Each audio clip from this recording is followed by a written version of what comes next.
이성적으로 대학 갈 수 있어? 재수 시작해도 돼? 시간만 낭비하는 거 아니야? 주변에서도 걱정이 많았고 저도 자신이 없었습니다.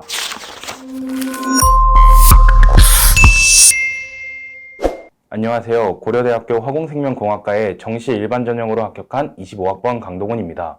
현역 수능 43556에서 재수 후 12211을 받고 고려대학교 화공생명공학과에 합격할 수 있었던 공부 비법 지금 바로 알려드릴게요. 부끄럽지만 제 현역 시절 성적을 공개합니다. 수능 성적 43556. 솔직히 이성적으로 원하는 대학을 가기 힘들다는 걸 알았습니다. 그러나 그때 저는 공부 방법을 전혀 몰랐고 스스로도 가능성이 없다고 생각했습니다. 저는 기숙사 고등학교에서 학원 없이 3년간 독학으로 공부했습니다. 그래서 제대로 된 방향 없이 공부하다 보니 성적도 오를 수가 없었습니다. 성적이 안 올랐기에 의지도 점점 꺾이고 공부량도 점점 떨어져 자신감마저 바닥을 쳤습니다. 2024 수능을 볼 당시 저는 공부 방법을 전혀 모르는 노베이스 상태였습니다.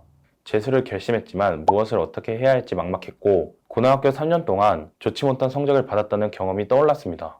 많은 분들이 요즘은 독학재수라고 말하지만 저는 재수종합학원에 다니기로 마음먹었습니다. 재수를 하며 가장 달라진 건 공부의 총량과 집중력 같습니다. 이전에는 하루 6, 7시간 공부했다면 재수 때는 깨어있는 시간 중 밥 먹는 시간과 이동하는 시간을 제외하고는 전부 책상에 앉아 있었습니다. 시간으로 계산해보면 14시간 정도 됐던 것 같습니다. 하지만 그냥 앉아 있는 것이 아니라 같은 시간에 앉아 있더라도 집중을 더 밀도 있게 하면서 효율을 높였습니다.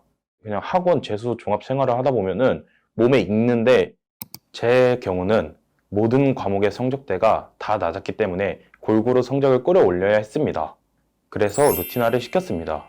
루틴화란 선호 과목과 비선호 과목의 공부량 격차를 줄이기 위해서 매일 일정한 시간대에 동일한 과목, 동일한 공부량을 유지하는 방법입니다.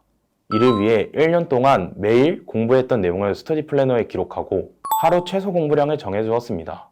이렇게 하면 심란해서 공부가 안 잡히거나 컨디션이 안 좋은 날에도 최소 공부량을 유지할 수 있어서 효과가 좋았습니다.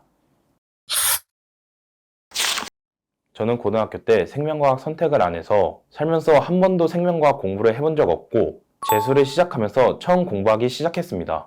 첫 시험은 7등급을 받았던 기억이 있습니다. 그러나 단계별 문제 연습을 통해 결국 1등급을 받을 수 있었습니다. 방법은 단계별 학습 전략이었습니다.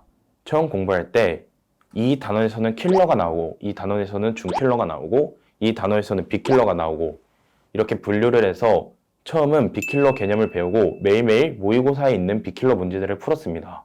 그 다음 중킬러 개념을 배우고 중킬러 문제 유형에 따른 중킬러 문제풀이법을 배운 뒤에 매일매일 B킬러 문제와 같이 중킬러 문제도 4문제씩 더해서 풀었습니다.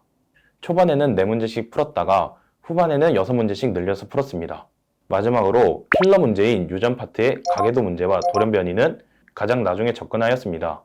쉬운 문제의 3점 배점과 킬러 문제의 3점 배점 모두 같은 3점이기에 B킬러 문제에서의 불필요한 관점을 줄이는 것이 포인트입니다.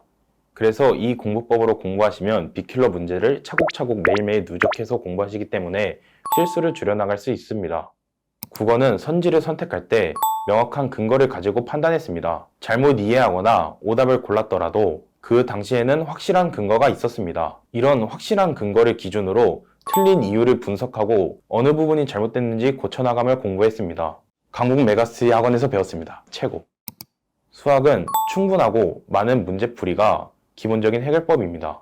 또한 이미 답을 알고 있는 문제더라도 틀렸거나 시간이 오래 걸린 문제는 2, 3회독씩 반복하며 문제를 완벽히 소화해 나가려고 노력했습니다. 그리고 풀었던 문제를 기억하려고 노력했습니다.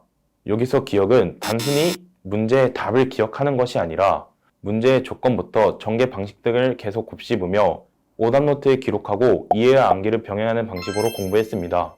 그 결과 수능에서 문제를 풀 때 이 문제는 어디 모의고사에서 나온 문제랑 매우 비슷하네 라고 자연스럽게 떠올릴 정도로 문제 유형을 익숙하게 받아들일 수 있었습니다. 제가 수험생활이 힘든 이유는 공부하는 것이 힘든 게 아니었습니다. 매달 나의 생각만큼 오르지 않는 성적을 보며 나의 노력이 의미가 없어지면 어쩌지? 내 1년이 물거품이 되면 어쩌지? 같은 생각들이 종종 들었는데요. 그때마다 그냥 마음속으로 끝까지 가면 내가 다 이겨! 라고 생각했습니다. 그리고 공부에 집중하기 어려운 주말, 자습을 끝내고 밤에 게임 동영상을 틀어놓고 아이스크림 먹는 정도 일탈은 종종 했었습니다. 이런 작은 즐거움이 있었기에 공부에 더 집중할 수 있었던 것 같습니다. 끝까지 가면 내가 다 이겨! 노력은 여러분들을 배신하지 않습니다. 지금 성적이 어떻든 수능에서만 잘 보면 되기에 끝까지 가면 내가 다 이겨! 라는 마음으로 수험생활 힘내주시길 바라겠습니다. 작년 43556이었던 제가 여러분들에게 이렇게 공부법을 이야기하는 것이 신기하네요. 제 이야기가 여러분들에게 많은 도움이 되었으면 좋겠습니다.